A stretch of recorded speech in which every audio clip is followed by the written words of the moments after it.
Welcome back to another episode of Become a Calm Mama. I'm your host. I'm Darlene Childress, and I'm a life and parenting coach. And today on the podcast, I love this because we're going to talk about ADHD. And I know you're already like, wait, we're going to talk about ADHD. This is so exciting. And I'm not the one going to talk about it. I'm going to let you learn from Lainie Donnell. Lainie's here. She is an educational therapist, a college counselor, and the co-founder of Lila Learning, which she's going to tell us about. And so I've invited Lainie on the podcast to share her expertise about ADHD and just cognitive function, executive function, things like that. So welcome, Lainie, to the podcast. Hi, thank you for having me. I'm so happy to be here and talk about one of my favorite subjects. Why don't you introduce yourself? Give us a little background of like, how you got into this. Like, why do you Sure. work as an ed therapist? Yeah. So I was diagnosed actually in second grade with dyslexia and auditory and visual processing issues and a whole bevy of other things. But then they didn't realize that I had ADHD until I was in 10th grade. And so even though I got a lot of help and support, things just I kept tripping over myself. I always say, we tend to get in the way of ourselves. So we figured that out, or a neuropsychologist figured that out. Kind of armed with that information, I was able to understand myself a little bit better. I did go on medication, which was game changing for me. It is not game changing for everyone, but it can be for some. It was just better able to understand my executive function difficulties. And then from then on, college, back and forth, whether I become a psychologist or what I'm going to do. And then I kind of fell into teaching, absolutely fell in love with the classroom and working one-on-one. Got my master's in special education, got my education specialist teaching credential, and then eventually started working in the evenings as an educational therapist. Kind of stuck with that after I had children and left the classroom. I've been doing that ever since. So Mm. this is a very personal topic for me. It's a professional topic for me, and both of my children have ADHD, and so it's on every level. I am surrounded by it day and night. There is no escaping this. Yeah. I just felt so encouraged by your story and how I think when we're raising kids and they have neurodivergence, like you just said, you dyslexia and visual processing, and then later ADHD, it's so easy as a parent to think, oh my God, how are they ever going to be successful? And then you Oh come yeah, on the podcast and your own personal story, and you're like, well, I have a master's in this and I do this. And I like obviously went to college, graduated from college, learned to read. There's so much hope, I think, just for anyone who has right now is raising a kid and feels discouraged. It's like, oh no, Lainie, right. a success story. And there are so many examples of that. That's Right. encouraging just by There itself. are. There are so many success stories, and I just think it's a matter of approach and attitude and a willingness to embrace, because it was very much something that was talked about in my family. It was just part of the conversation, and I was taught early on about how to advocate for myself, how to speak up. I do think there was a piece of it in my personality that I was never kind of a quiet person. However, our early self esteem, we go from hopefully a loving home, and then we go to school, and our self esteem is very much wrapped up in what happens in the school arena, whether it's social or academic, and we get our stars and our stickers and our checks and our check pluses. And when those things aren't happening, it starts to tear away at your self esteem. And you very clearly start to see the divide between not really the haves and the have nots, but the able and the unable, especially with reading. Mhm. And so I was a otherwise fairly happy kid, and then I wasn't. And so we see that with students all the time. But if we've got low self esteem and unhappiness, once that emotional layer kind of comes over a student, learning stops happening. It's so critical to kind of understand where that self-esteem piece fits in. I feel like I might have just gotten off topic. That's okay. No, it's good. I always say, that we have these developmental stages that we go through. And when you're 2 to 5, 2 to 6, the developmental question is, am I good or am I bad? And we want the kid, they think of it as very binary, like that, black and white, because they're little. Yes, yes. And we want them to answer, I am good, right? Like at my core, right. I'm a good kid. And that's why it's so important how we parent. And then from 6 to 12, the question that they're answering is, am I capable? And I think what you're talking about, it really addresses that, is like, if they come up with the answer of no, I'm not capable, that will create that longer term struggle in academics and struggle in trying new things and sticking to something, all of that. Yeah. And I think part of what you were saying, am I good or am I bad, in those early years, when we're in school in the traditional setting, that's typically based on behavior, how they feel, if they're good or bad. And so when we look at ADHD, ADHD is the umbrella term. That is the diagnostic term now. There's no ADHD and ADD. The umbrella term is ADHD, and it's an issue with the, self-regulation, working memory, sensory integration, self-management part of the brain. Okay. And so that's kind of the umbrella of ADHD. And then we've got 3 subtypes that can be diagnosed. We've got inattentive, hyperactive, and combined type. Now, inattentive is very misleading because it's not an inattention. It is not that these students can't pay attention. It's actually an over attention to too many things, too much stimuli at a given time. So take the classroom, for instance. We've got a student who's sitting there with, anywhere from 18 to 30 other kids all around them. And so there's all that stimuli. There's stuff on the walls. They're thinking about after school, the air conditioning just kicked on. Maybe someone is walking outside and their shoes are kind of clicking. Someone is playing with a pencil. Oh, wait, and the teacher's talking and doing something. And, oh, the seat is a little uncomfortable. And I can tell ever so slightly that one of the legs of my chair is a little shorter than the other, so I can wiggle. And so it's all equal stimuli all at one time, and the inability to prioritize your attention, to be able to go, oh, wait a minute, the teacher's talking. I should be focused there. So that brain is unable to kind of click in and go, oh, I should just pay attention to the teacher. So it's not inattention, it's kind of over attention, or an inability to kind of manage your attention. So that's inattentive. Then hyperactive and impulsive, right? It's exactly what it sounds like. So unable to regulate your reactions, your behavior. I remember years ago, instead of ready, aim, fire, it was fire, ready, aim. And so you just don't think before you act. You don't think about the consequences. It's not that you don't comprehend consequences. It's that they don't occur to you before you actually take that action.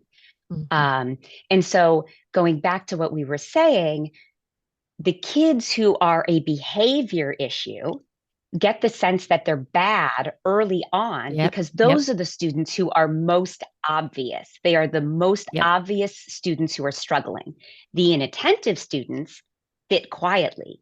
Those are the ones who are drifting off, thinking about whatever it is that is way more interesting and that is providing some dopamine to them than what is going on in the classroom. And so that sense of good and bad early on in relation to behavior happens very quickly for those kids who have combined and hyperactive or impulsivity issues. The inattentive students, often it gets very internalized because of just that. It's just happening inside. And so it's a very hidden disability. My son, Lincoln, was diagnosed ADHD at 6. Primarily, I got him, resources and sought out trying to figure out what was going on, is because he was getting in trouble so much in school. And I didn't I didn't Yeah. understand what was happening. But also, I really was so aware that he needed to believe that he was like a good boy. I never use that language at all in parenting, but that's how they think I of know. themselves. Yeah. Yes, yes, And yes. I was Yeah. concerned that, being have a red card every day, like, the teachers will have your start on Yep. green and then you have a yellow card and then you red card and you have to turn your card. All of those I know. um ways that teachers manage their classroom work for a lot. Well, I don't know if they're healthy at all, but they work for some kids and doesn't have a long Yeah. term effect. But on a Right. kid that's trying to decide or figure out, like, am I a good boy? Am I a good girl? What's going on? They're in trouble all the Right. time. That's not good long term. Right. Yeah. No. I do feel that. I was going to say, I think Lincoln has grown out of his combined type, but then now I'm thinking about Well, how it I looks in also, adulthood. It's probably still the oh, impulsivity. Yes, like purchasing. exactly. Yeah. Yeah, it's the dopamine seeking. We Mm, lack dopamine. And the only times that, so this is the beauty and the evil of this is that the only time when you attention is a non-issue, impulsivity, maybe a bit of an issue, but not hyperactivity. Um, if the situation is such high interest that mhm, it is no problem to pay attention because your body is giving you so much of the chemicals that you need to feel good and excited. So for some students, those are Legos. So parents always come to me and they're like, well, he can sit and do Legos for 3 hours, but then it's time to do homework and he can't sit still. Or Thomas Brown talks about the student he had who was a hockey player, one of the best goalkeepers of all time, and had the worst case of ADHD he had seen in his career as of yet. Um, and so a goalkeeper, that's all he wanted to do, and so it was absolutely no problem. Or my nephew is an incredible reader, but we used to literally have to pull the book out of his hands to get him to engage, right? And so it just kind of depends on what that high interest activity is. And then the other mhm, instance where attention is not an issue for kids with ADHD is that if the consequence is so negative that it wants to be avoided. So that's why we have our last minute Larrys. So at 9 o'clock, the night before something is due for our students, if there's no other learning disability, they're going to kick into gear and they are going to write some kick butt essay and get it done and maybe get it turned in the next day. I don't know. Once they've gotten that dopamine kick, they're all of a sudden like there's a huge letdown and they're like, oh, I don't know. I wrote it. I don't know if I turned it in, but that's a whole other conversation. Um, but those are the two instances where attention isn't a problem. And for a mom or a parent or a caregiver, it's confusing because they're like, I see that they can do it. They just aren't doing it. So it looks like a disorder of choice. It looks like a mhm. disorder of choice or motivation. And I don't really blame, teachers or parents when they say like he's just so lazy or he's so unmotivated. Well, I really subscribe to Rick Lavoie, who is amazing, and I would encourage anyone to look him up. But there really is a myth of laziness. Like it's no, my partner Liz and I always say when we're presenting to teachers and parents, we always say that no kid, and unless there is a like diagnosable ED, emotional disturbance, something behavior based, no kid is wanting to fail their teachers or their parents or wanting to not meet the expectation that is being presented to them, right? If they are not meeting those expectations, not getting the sticker or whatever it is, then something is in their way. It is not their motivation to disappoint. It is their motivation to please and do well. And so there's another piece of the puzzle missing when they are not doing well. Yeah. Yeah. Oh my goodness. I just keep thinking of my own son and how how much it has helped our relationship understanding how his brain works, because Right. it is really easy to give Lincoln is lazy, Lincoln is, kind of these labels that then erode his concept. If I say you're lazy, Yeah. then he's going to hold that as an identity. And I would rather, I Right. always say, like, procrastination is your friend, bud. Instead of getting angry with him, I'm like, yeah, it creates urgency for you. And then that lights your Right. fire. Right. I wouldn't choose to be that way because it would be too Right. stressful to me, but I'm Right. motivated differently. I was going to say about the inattention and the high interest attention. I sometimes call it hyper attention. It Like we have is. hyperactive and Yes. hyper attention. And Oh, I've yeah. watched, Hyper focus is a thing. Yeah. yeah. Oh, yeah. And it's so cool No, go to, ahead. Finish what you were saying. yeah, to watch him be able to, like, play the guitar for 3 hours, or when he was little, play Legos for hours at a time, or build the most incredible Hot Wheels contraption as a little kid, or, you know, Yeah. whatever it was that he was interested in, he would stay in it for a long time. And it Oh, was yeah. really That amazing. hyper attention is, I mean, I have a student who he's in sixth grade, and his ability to um, take a deep dive and retain information about any piece of history related to wars in the world, it's beyond me. And it's so interesting because at one point his mom was like, is he autistic? Is this like a savant tendency? And I'm like, no, no, no, no, no, no, no. This is not who he is. This is his hyper focus. And that is the amazing thing about this ADHD brain, is that it just works differently. It's not any better, it's not any worse. It feels worse because of the structure in which it has to function in K through 12, Mm-hmm. right? And the classroom environment, teachers, what parents need to know, and I I love teachers. I loved being a classroom teacher. I continue to maybe uh not maybe, but to have faith in teachers. What you have to understand is that when teachers go get their credential, okay, um, they get one semester, one class in special education in the state of California. Okay. It doesn't vary by very much in other states.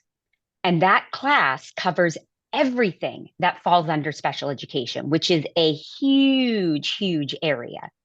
And then they're supposed to go into these classrooms, and we have this mandate federally that we're supposed to have inclusion, which is a beautiful concept of including all students in all classrooms. And the theory behind it is to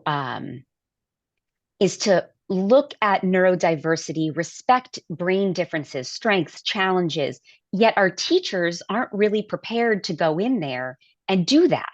And so we haven't given them the support. But meanwhile, parents are depending on our educators and our teachers to give them the heads up and say, here's what's going on. But teachers don't always know that. They don't know always what they're looking at. You'd be so surprised. And one of my absolute favorite things to do is to get into pre-service programs with teachers, doing simulations and talking about what learning disabilities look like in the classroom, but also getting into the schools Mm-hmm. and working with teachers so that they can understand what it looks like within the classroom. Because it's also, I think, for parents, what they need to understand is also it's a whole personality type. It's not just an attention issue. This also includes, immense emotionality, a very high sensitivity. If your kid is, you just said to them, I need you to go clean your room. And they're like, why are you yelling at me? Right? Mm-hmm. That highly, highly sensitive kid. Speaking of room, chances are they take their shoes off, and that's where those shoes are going to stay for weeks on end. Right. And you go and you tell them, please go clean up your room. And they go in there and they clean it up. And then you go into their room and go, wait, you just said you cleaned your room. And it looks like absolutely nothing has happened. They literally don't see what you are seeing. They don't see the shoes that are in the middle of the floor or the pile of sand that fell out of their shoes. It's just not part of what they are processing. It's not a vision thing. It's just that they're not seeing it. But it really is so much bigger. It's that time management piece. It's that peer interaction. It's that ability to give and take in a conversation. It's that, you know, a lot of people don't know about this thing called working memory. And working memory is a piece of your what's called executive function. And you can think about executive function. Liz and I always say it's like the conductor of an orchestra in your brain, and it's happening right here in your frontal lobe. Okay. And there's this little conductor in your brain who is basically, telling you, okay, it's time to time manage. Okay, stop time managing. It's time to actually get started with this task. Let's move on from this task and let's go to the next task. And so there's this little conductor telling you what to do. And, oh, hold this really quiet right here. Let's keep the violins at this level so that we can bring in the percussion.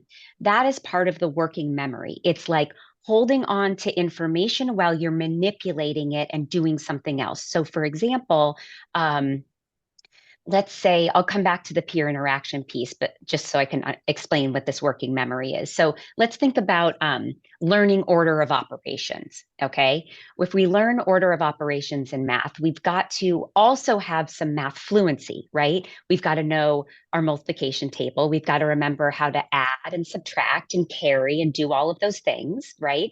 And then you've got to learn is order operations. That's PEMDAS, right? Math is not my strong suit, but you've got to hold on to all of that background knowledge while doing the order of operations.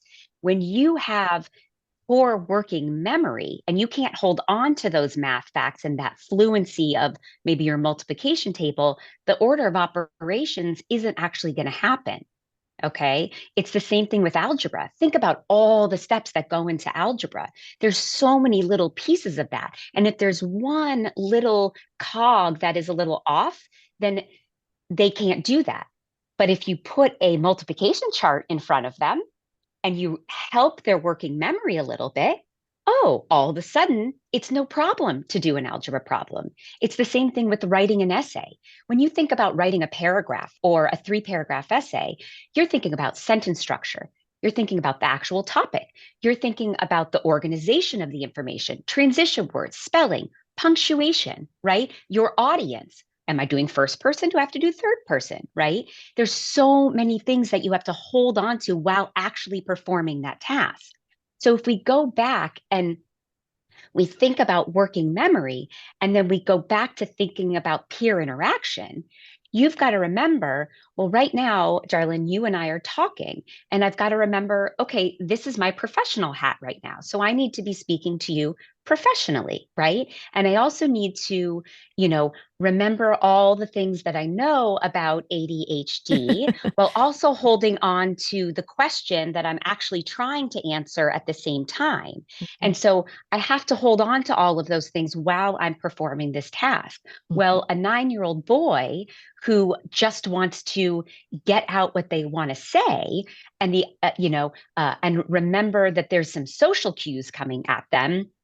If they're struggling with, not knowing the social cues, but attending to those social cues while they're trying to have a give and take in a conversation, that can create quite a problem because kids want to be heard, right? And if you've got a kid who's doing nothing but interrupting and touching and grabbing and trying to insert themselves, well, you're going to create quite a problem for yourself, right? Yeah. So that peer interaction becomes a real issue. And so that's just a piece of that kind of bigger personality type that comes with the diagnosis of ADHD that often gets overlooked. We just think of it as attention or a school disorder, but this is a lifelong thing, let me tell you. Yeah. So what would you say are the, I don't know, I don't have a number, but the 5 things that kind of are telltale signs or hallmarks of ADHD. So that might be a too complicated of a question, but you had said in the beginning, there was the different impulse control, self-regulation, these kind of, you said them really fast. And I thought that was really helpful for a parent who's listening and they either have an ADHD kid and they're like wanting to be like, yes, yeah, no, that's what we saw. That's what we saw. And they really Yeah. solidifying their own experience. Or Yeah. a parent who's like, I don't know. I have clients all the time who are like, we're not sure if we should have him diagnosed or her diagnosed. We're exploring that. It's kind of in the Yeah. language right now, especially for girls and adult women. And Yeah. I think as a parent, sometimes we don't even know what we don't know. And so what Oh, would you yeah. say Yeah. are the things that parents should be looking out for, or, screening for? Just a few of them. I think I think at the middle and high school level, I would say one of the biggest things is that they live in the gap between intention and follow through. Mm, So they have all the best intentions of, okay, I'm going to get all my homework done, or okay, I'm going to, yeah, mom, I'm going to clean my room, and then it doesn't happen. mm, And then everything, where it was said that it's going to happen, and then nothing happens. There's no actual follow through. So living in this gap between intention and follow through. yeah, I've Um, definitely seen that. um, yeah, yeah. but it not so much like you're saying, like middle school and high school more, less in elementary school, because I think we kind of manage it differently when they're We are their younger. executive function. Mm-hmm. We act as their executive function when they're really little. There's this sense in schools that like once they get to middle and high school, you hear it from teachers all the time, like, okay, they've got to do it now.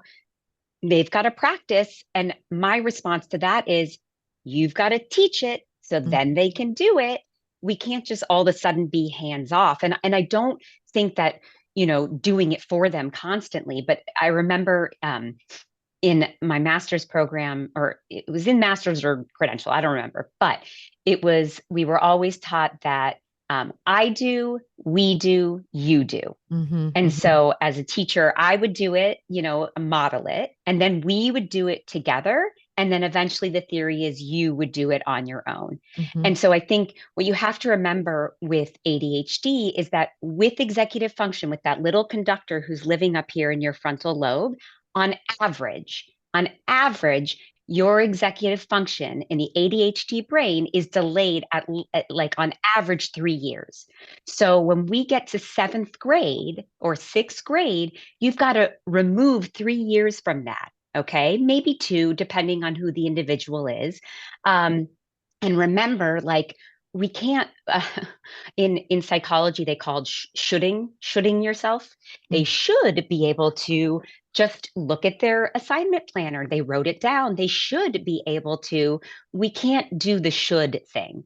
Let's actually meet our kids where they are and then help them along to where they can be. And so I think that, you're right. In elementary school, we do a very good job at being their executive function. But I think that when we're hands off and it's not happening, that's an Mm-hmm. additional telltale sign, Yeah. right? That they're not writing down their homework, that, all of a sudden, the backpack is a huge telltale sign. Are all their wrappers mushed at the bottom of their backpack in elementary school? Are they, is everything just getting piled in there? Mm-hmm. Um, I think that is a big thing and a commonality that I see quite often. Um, I think also a piece of ADHD that often gets overlooked is the sensory piece. That not alone, a sensory integration issue alone is not a single sign of ADHD. However, when you couple it with, my mom always used to say that she could have done surgery on me while I was watching TV. Mm-hmm. There's this like full buy-in, and she could talk to me right here, right in my ear, and I wouldn't hear anything she said. But if you couple that with the messy room and the inability to follow through, and then you added, oftentimes you have a sensory issue. So sensory integration is kind of, I mean, it's what it sounds like. So typically with the ADHD person, their senses are heightened. So either they're very loud or maybe they're quiet. Maybe sounds are too loud or too quiet. I don't want to belabor it, but I just think for moms who are watching their kids, I hear it all the time. Like they don't know what's normal.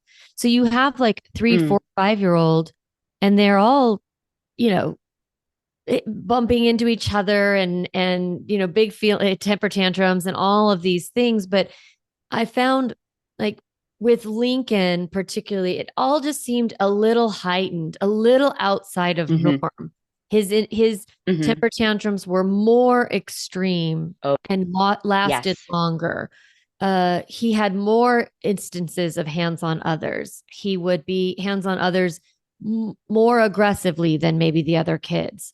It's like he didn't have any right. breaks in his, like, No. yeah, breaks, like not break, but brakes like for a car, like car brakes. Yeah. My son, who is absolutely, his brain is incredible. Like I've never seen a brain like this. But he has a lot with his ADHD, and he is turned on in the morning and he is not able to turn off until night. I do believe kind of this mom gut. And if there's a question, you're feeling like kind of different, um, I believe in diagnosis. Like, oh, I'm not stupid. I have a math disability. That's thing. Like I knew I was trying so hard, but it just wasn't clicking. And then they find out that there's actually something going on. It's not their fault.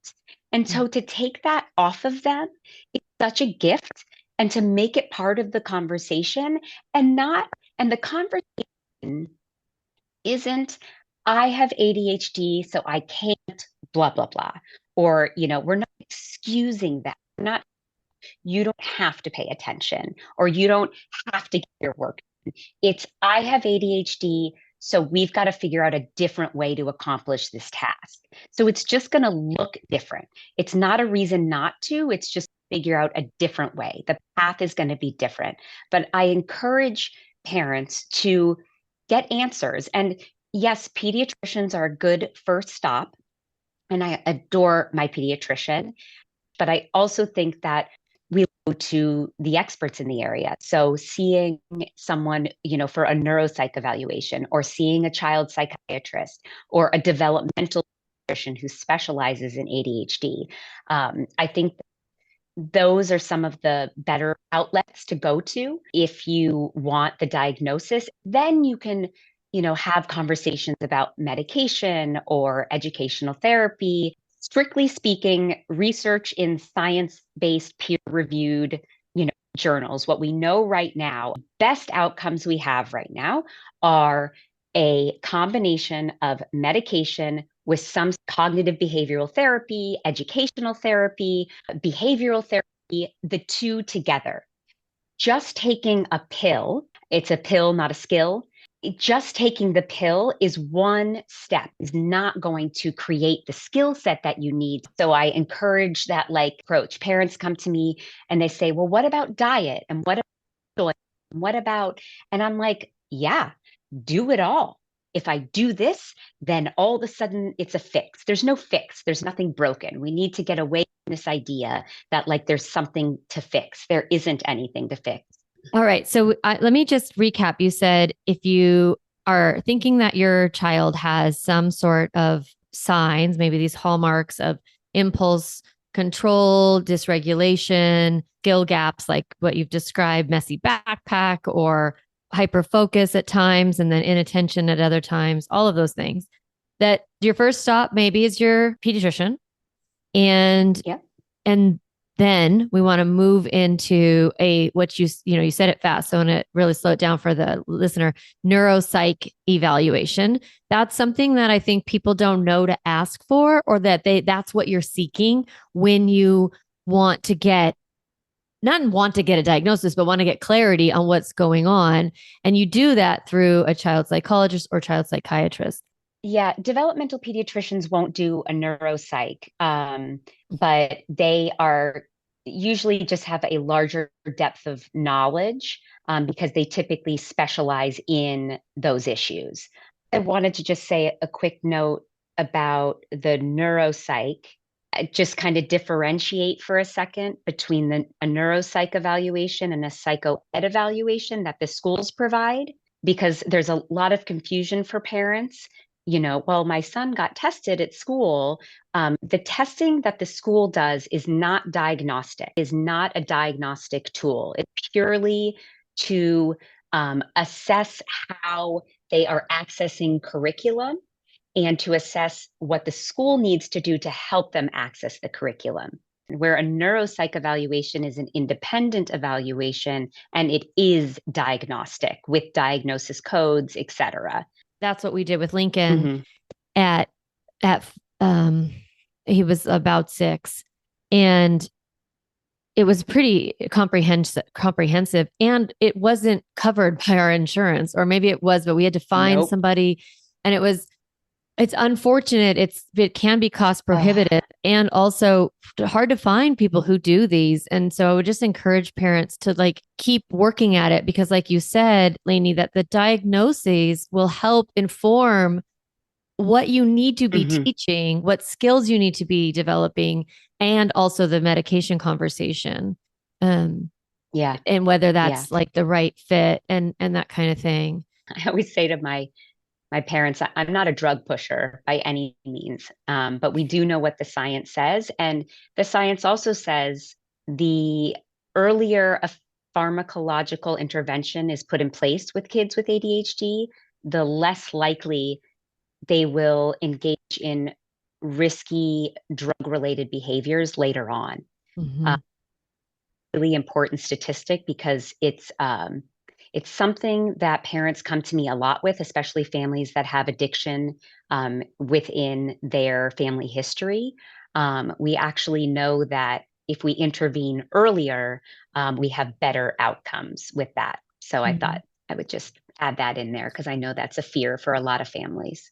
Well, it's like parents feel afraid of the medication in the first place, and then they're afraid of what if they Mm-hmm. don't do it. And it's a difficult balance. It's a difficult conversation, attention with it's tense within us. And Oh so that's yeah. why it's really helpful to have the data and to then have somebody, a professional who you're having conversations with. What are some interventions that you see really being effective? And how do you help support your kids once they are diagnosed and you're like, okay, so this is our situation. We're figuring out meds. Da, da, da. How can families support their kids in the home? What are some things that you kind of say, like basic things with ADHD? You should do these 3 or these 5 things, whatever. Right. So I'm going to give them. I'm also going to preface it with these don't necessarily work for me in my home because there is this pushback by my children because of the nature of what I do, Mhm. that they don't necessarily want to listen to me. So I'm going to tell you some things that work for my families, but they don't always work for me. And I just have to be honest about that. It's not necessary, but we do appreciate your honesty. It's funny Yeah. because I'm a parenting coach, and it's like, oh, do you never yell at your children, right? Like, because I teach parents how to be calm, and I'm Right. like, oh no, sometimes I do, and I know how to repair that. I know why I'm yelling. I know how to get out of the spiral, and I know how to Yeah. talk about it. So it's Yeah. not. None of the strategies are like surefire, perfect. It just helps to have some tools in our Oh, yes. toolbox. Yes. And so I think Yes. that's what everyone. I think that one of the key things that you can do early on, I remember with my daughter, um, when in kindergarten, I remember she had to do something with I think it was like a leprechaun trap or something. And so early on, we used to create little calendars, and we would sit down and we would write the due date on the date that it was due. And so working backwards and teaching them very early on about how to what's called backwards plan from a due date to actually get to that due date. So I think including them in that planning process is really important. Helping them to create a workspace that feels calm and clear and a large workspace.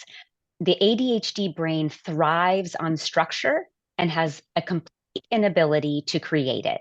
They Yes, it's so cannot true. create their own structure.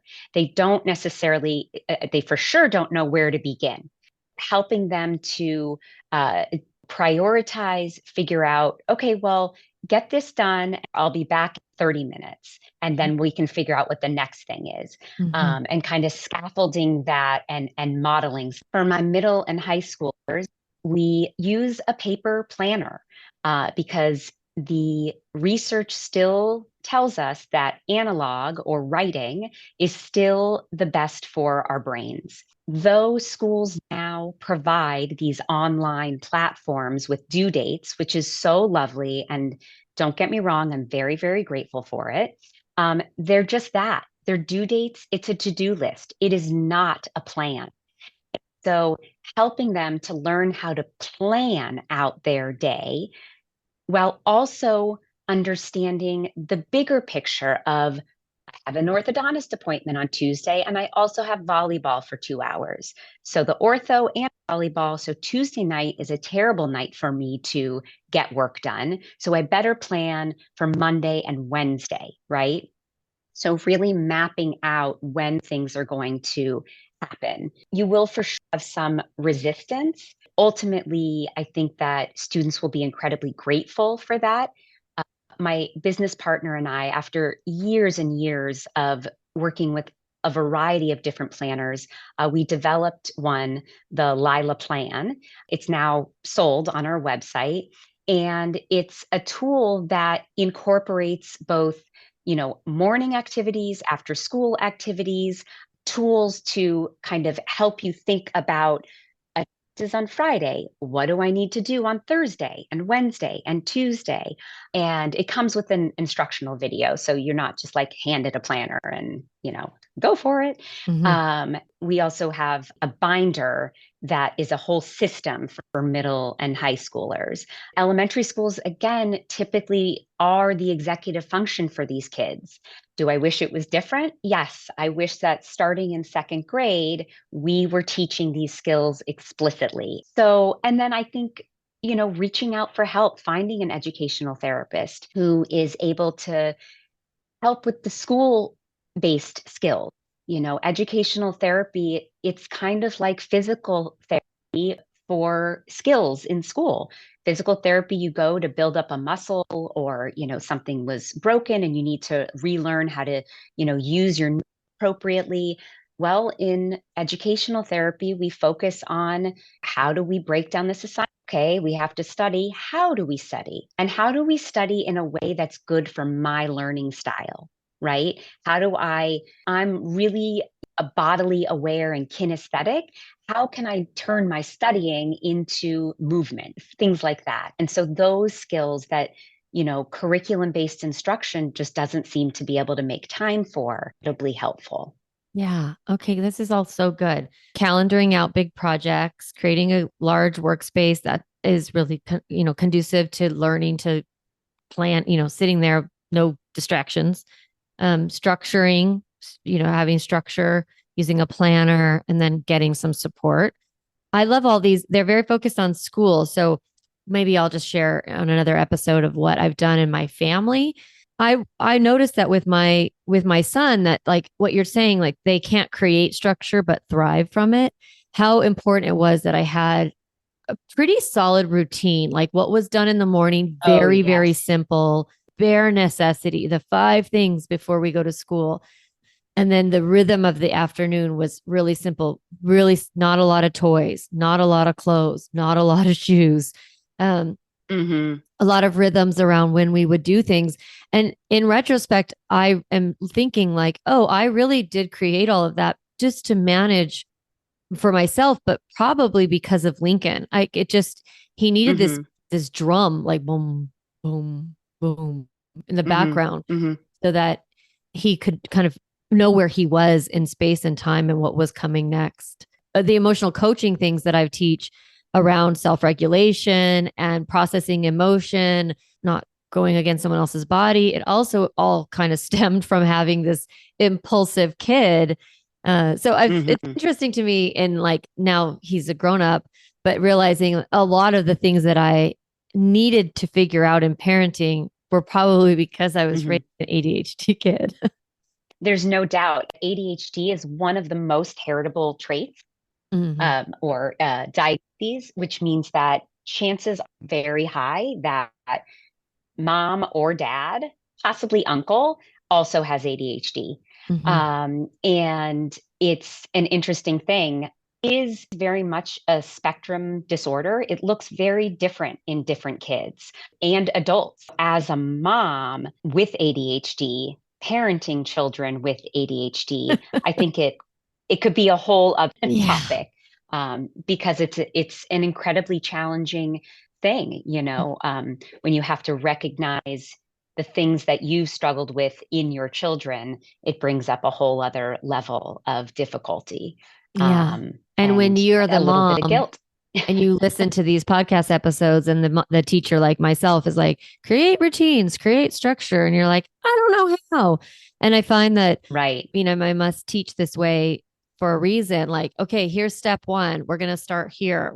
This is like Hmm. a skeleton outline of how bedtime should go or a skeleton outline Yes. of how mornings, your morning routine. Because I do think a lot of us, even without ADHD, aren't, it's so Hmm. overwhelming to parent kids and then your Oh, kids are wild. And it's like, what's the most important thing? What am I supposed to be focusing on right now? Like kids make us feel like totally. we have ADHD, but then if you actually have it, it's even more complicated. Yes, yes, yes. 100%. Yes. Good. Well, I so appreciate you coming on and helping us understand a little bit about what ADHD looks like in our kids and those signs, those things to be looking out for. I think anyone listening is like, oh yeah, oh yeah, that's I've seen that. Okay, okay. That now putting the pieces together, maybe we get some support helping us figure out how to start with that and then what to do, Hmm. how to create more school success, how to protect their self concept and their self esteem as they Yeah, develop. yeah. So important. Yeah. And your planner sounds amazing. So we'll definitely, some of you have kids, you have ADHD kids and you have a middle school and high school, and you're like, wait, what'd you say about that planner? Do I need that? You do. So, we'll put the website in the show notes, but go ahead and share with us where can people find out about you and the planner? www.lila learning.com. And that's where you can find our planner, our binder. And also, we do student workshops, parent and workshops teaching teachers. We go in schools. And then my personal website is edtherapy.com. And that's where you can find out about me and my ed therapy and college counseling practice. And if you have any questions, I'm happy to answer them. But yeah, I'm here to answer questions or help or get you in the right direction. And I'm really glad I got to talk to you today. Thank you. Yeah. Just in case it wasn't clear, it's edtherapist.com and lilalearning.com. So be sure to go and find all of Lainie's resources. And even going on a website kind of gives a parent guidance of like, oh, this is what I should be looking for. These are the types of supports I need. This is what it looks Hmm. like. I think it can be really helpful, even if you're fully booked, but having a parent just kind of see, oh, this is what ed therapists do. I need that. And then start to seek out Yeah, resources. I love it. yeah. And there's a database called AET Online, Association of Educational Therapists. And you can search for educational therapists across the United States. Search your zip code and see who's there and what they're doing. So that's a really good resource too. So good. Yeah. Well, I'll have you on again because I think it would be great to talk about what it's like having ADHD and then just parenting in general, and then particularly parenting kids with ADHD. Thank you. Thank you. I'm sure everyone is going to love this episode. And yeah, please check the show notes, go to Lainie's website. And obviously, or always, if you want some parenting support, you can reach out to me at calmmamacoaching.com. So yeah, we're here. Both of us are here as a resource to you. So wishing you a great week and thank you so much to Lainie. You're welcome. Thank you. Hey mama, if you enjoyed this podcast episode, I want to encourage you to do two things. The first is go to my website, calmmamacoaching.com, and get a copy of the Stop Yelling cheat sheet. You'll get a step-by-step breakdown of the most important tool I teach, which is the pause break. And you'll also get 40 ideas to reset your body and balance your nervous system so you don't have to yell at your kids. You can get a copy of that, again, at my website, calmmamacoaching.com/stop yelling. The other thing I'd love for you to do is go to Apple Podcasts and rate and review this podcast so that other moms can discover empowering and helpful, practical parenting strategies, just like you did today. Thanks so much for listening to the podcast. It means a lot to be in your ear every week and to support you on your parenting journey.